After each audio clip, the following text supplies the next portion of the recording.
Hey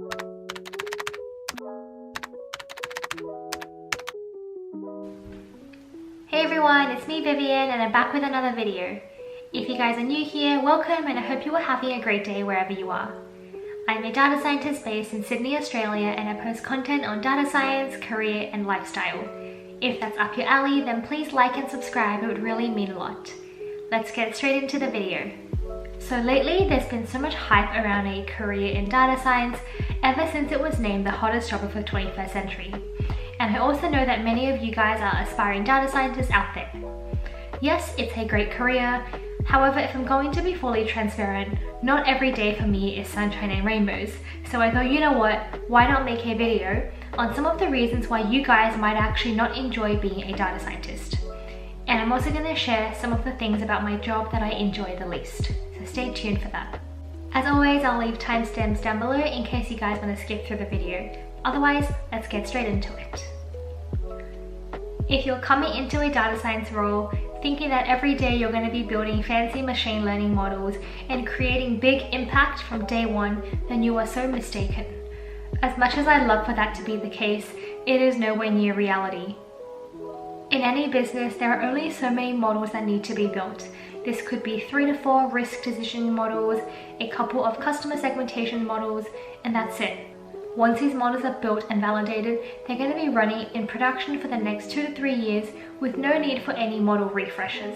Also, depending on the size of your business, the executives might not have realized the power of data science and might still be reluctant to change the way that they operate. This is also a struggle that I faced working in data science in a small company and honestly can be quite frustrating at times. I've also worked in teams where there are legacy processes that have worked for the last 10 to 20 years, so why change it up now? This is going to leave no room for your fancy decisioning models.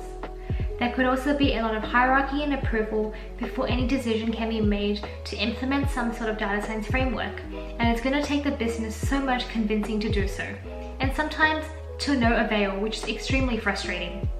And it doesn't help that data science is such a new field, meaning that we again have to prove ourselves before the business and executives are going to be comfortable to use data science to better drive business decisions. I'm really hoping that this changes over the next couple of years, so fingers crossed for that. If you don't like working with people, then you are not going to enjoy data science at all. This role involves so much collaboration from all across the business and on a very regular basis. Any project will have weekly, if not bi-weekly stand-ups where you come together as a working group to discuss action items, key findings and next steps. A lot of these conversations will be with non-technical people who won't understand the data as well as you do. Not only do you have to explain concepts to them, you also have to manage their expectations. Stakeholders often don't know the difference between data analysts, data scientists or data engineers, and we are often asked to do a bunch of ad hoc data extracts which are relatively mundane. Sometimes we are also left out of the key strategy discussions and only looped in at the very last minute when a data delivery is required. The next reason why you might not enjoy data science is if you are afraid of being creative and working independently. Stakeholders often come to us with their business problem and they're looking for data to sort of drive their actions. As an example, their question could be, how can we incentivize customers to use our brand new product? Sometimes the problem is going to be very open-ended and we're going to be thrown into the deep end as a data scientist to come up with what strategy needs to be in place, what data is available, where we need to look, or what steps need to be taken. It is very unlikely that our manager will tell us exactly what they need and write this for us in an email with dot points saying, hey, please check off A, B, C, D, E. It is up to us to sort of be creative, brainstorm, decide a few options, go back and present to our manager where they'll probably give us some guidance and suggestion as to how to best approach the problem. Remember, no one is going to be holding your hand the whole way through any project. Having said that though, you might accidentally misinterpret the question and end up going down a rabbit hole that leads you nowhere, which means all your effort has now been wasted. This can be very discouraging, but make sure that you don't give up as mistakes are inevitable and they happen to everyone. And it's all about how you bounce back from these mistakes that makes you grow in your career as a data scientist. If I'm to be really honest with you guys, the creativity was something that I struggled with at the start of my career. I've always enjoyed working off a checklist of tasks, and ticking them off made me feel really accomplished. And growing up, I never really pegged myself as creative in any way or another.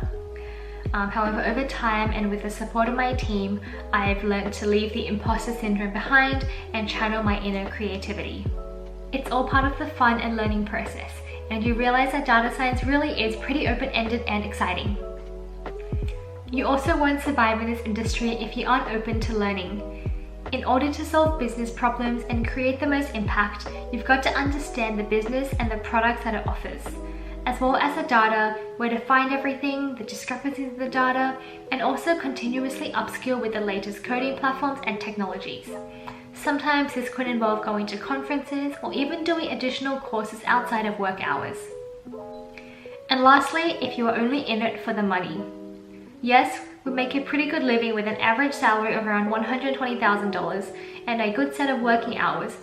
However, if this is your only motivation, then you are definitely going to get burnt out pretty quickly. You're going to find yourself constantly chasing that next salary goal, and that is a really unhealthy mindset to have.